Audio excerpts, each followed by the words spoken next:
Welcome to the Daily Bite. I'm your host, Pastor Steve Andrews. We look at Ruth chapter 2 together.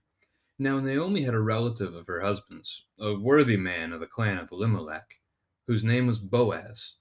And Ruth the Moabite said to Naomi, "Let me go to the field and glean among the ears of grain after him, in whose sight I shall find favor." And she said to her, "Go, my daughter." So she set out and went and gleaned in the field after the reapers, and she happened to come to the part of the field belonging to Boaz, who was of the clan of Elimelech. And behold, Boaz came from Bethlehem, and he said to the reapers, "Yahweh be with you." And they answered, "Yahweh bless you."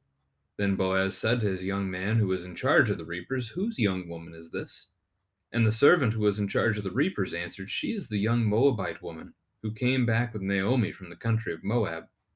She said, "Please let me glean and gather among the sheaves after the reapers."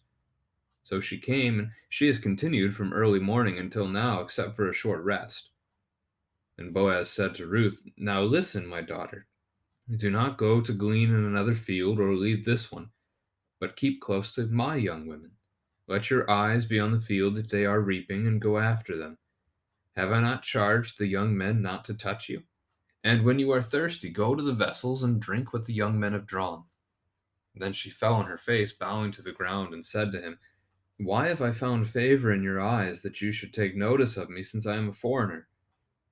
But Boaz answered her, "All that you have done for your mother-in-law, since the death of your husband, has been fully told to me, and how you left your father and mother and your native land, and came to a people that you did not know. Yahweh repay you for what you have done, and a full reward be given you by Yahweh, the God of Israel, under whose wings you have come to take refuge." And then she said, "I have found favor in your eyes, my lord, for you have comforted me and spoken kindly to your servant, though I am not one of your servants." And at mealtime Boaz said to her, "Come here and eat some bread, and dip your morsel in the wine." So she sat beside the reapers, and he passed to her roasted grain. And she ate until she was satisfied, and she had some left over. When she rose to glean, Boaz instructed his young men, saying, "Let her glean even among the sheaves, and do not reproach her. And also pull out some from the bundles for her, and leave it to her to glean, and do not rebuke her." So she gleaned in the field until evening. Then she beat out what she had gleaned, and it was about an ephah of barley. And she took it up and went into the city. Her mother-in-law saw what she had gleaned. She also brought out and gave her what food she had left over after being satisfied. And her mother-in-law said to her, "Where did you glean today? And where have you worked? Blessed be the man who took notice of you." So she told her mother-in-law with whom she had worked, and said, "The man's name with whom I worked today is Boaz." Naomi said to her daughter-in-law, "May he be blessed by Yahweh, whose kindness has not forsaken the living or the dead." Naomi also said to her, "The man is a close relative of ours, one of our redeemers." And Ruth the Moabite said, "Besides, he said to me, 'You shall keep close by my young men,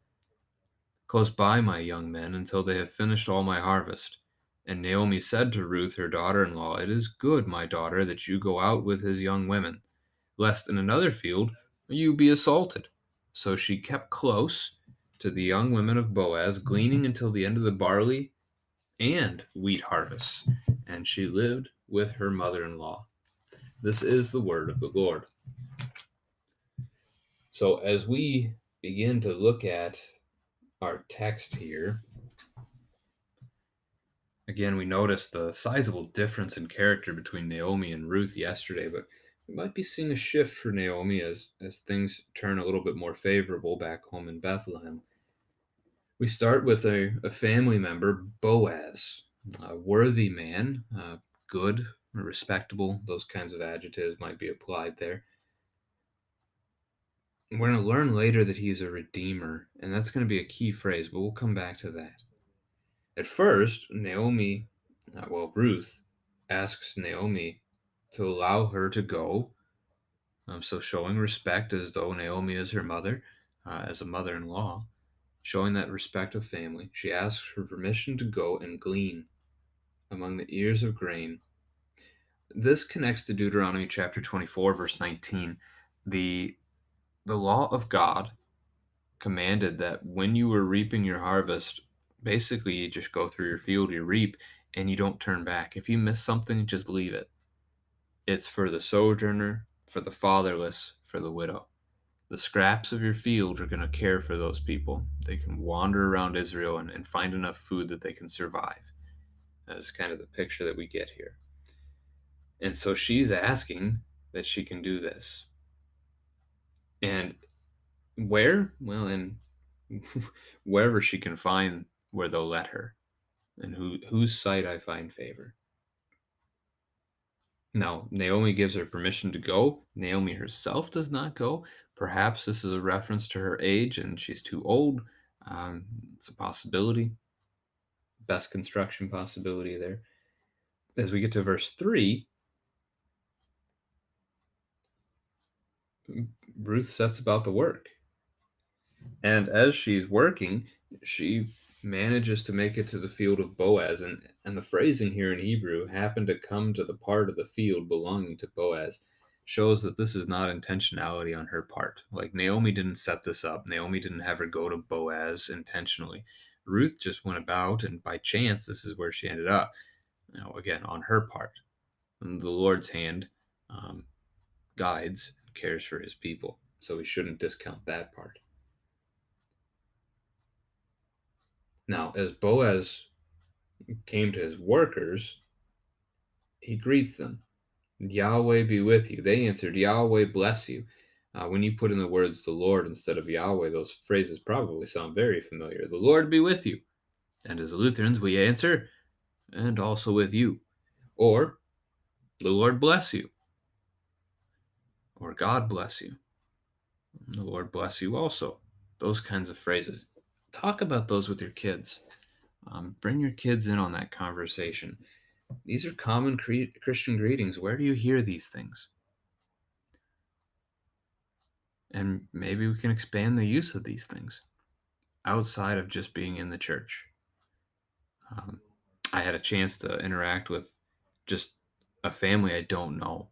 They invited me to do a funeral, not a funeral, but a committal, a burial for one of our brothers in Christ who had been shut in for a time. And one of the funeral home workers, never met her before. I don't know if I'll ever see her again. But as I was leaving, I thanked them for caring for that family, for serving that family. And I said, the Lord be with you. And without skipping a beat, she responded, and also with you. So, the idea of faith, tradition there, it was just an encouraging thing to hear her say when it wasn't what I expected to hear. So may we make that a bigger part of our life together. May your children make that a part of their life as they grow up. Let's use greetings that have the Lord involved in them. Greetings and blessings, and let's speak these things to one another.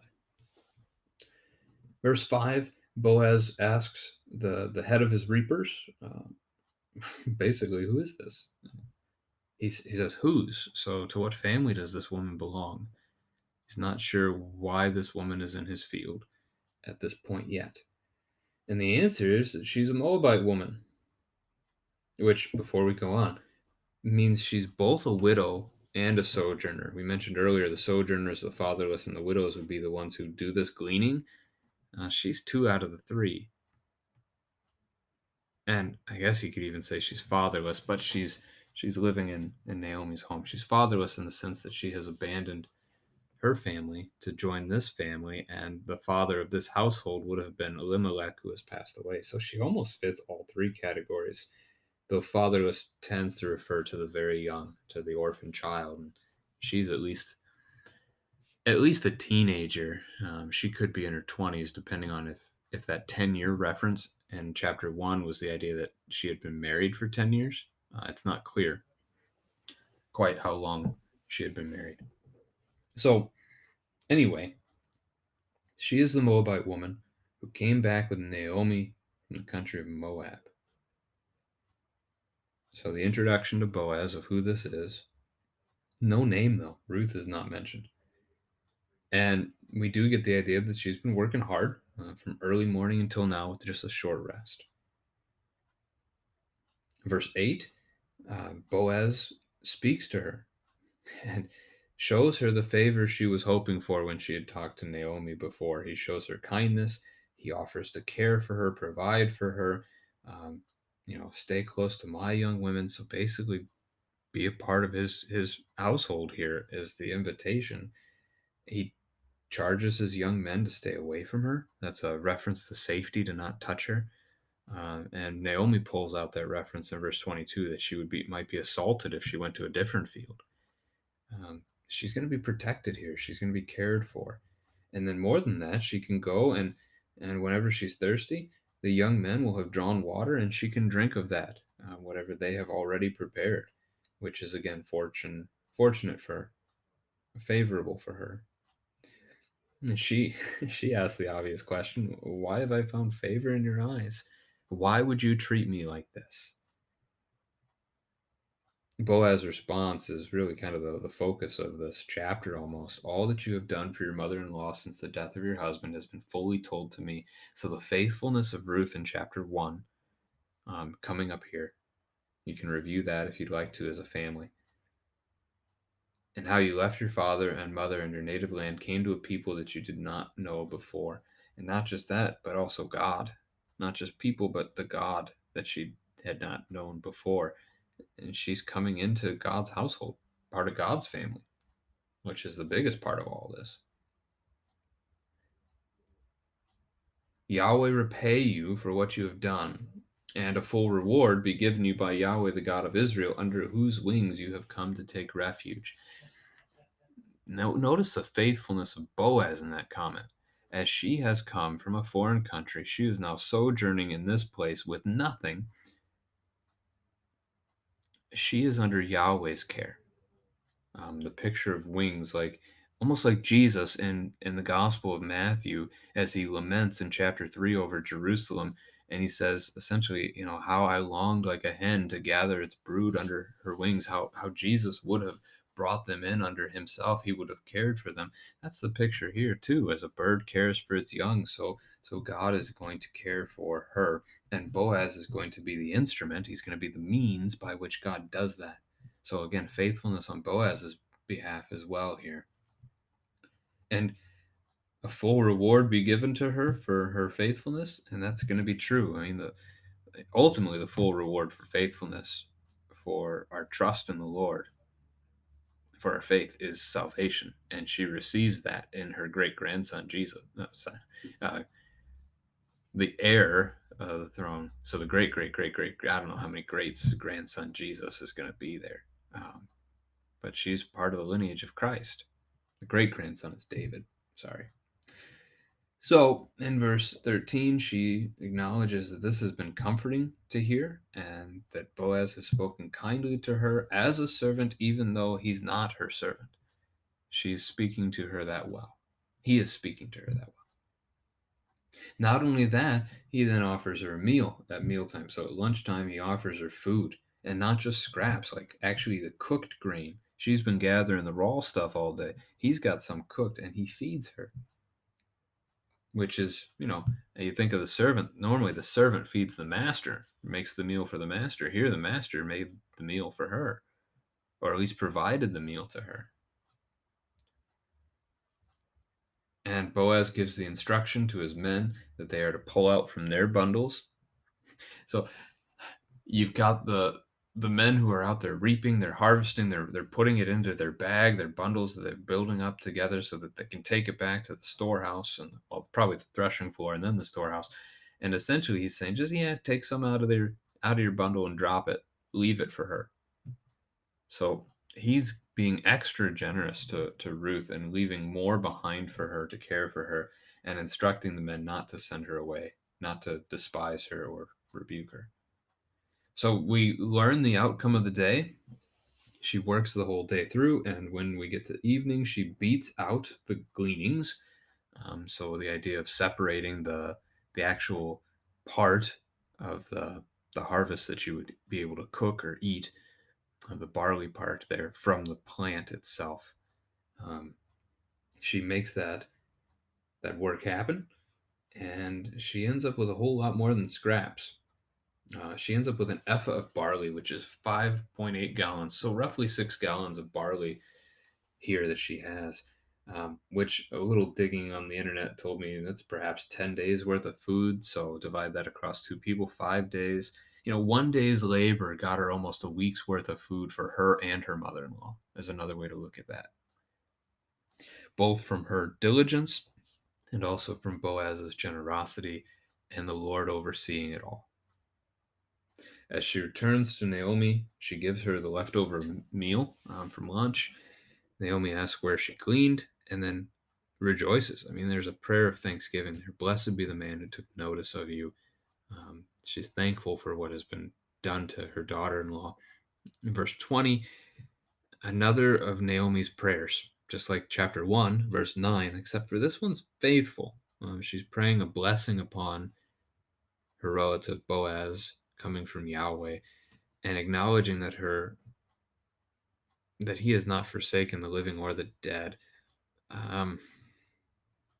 That's Yahweh, by the way, that hasn't forsaken the living, referring to Naomi and Ruth, the dead, referring to Elimelech, Mahlon, Kilian, the rest of the family, by caring for the ones that they left behind. It's not really a way that the scriptures speak typically. It is a way we talk a lot, I think.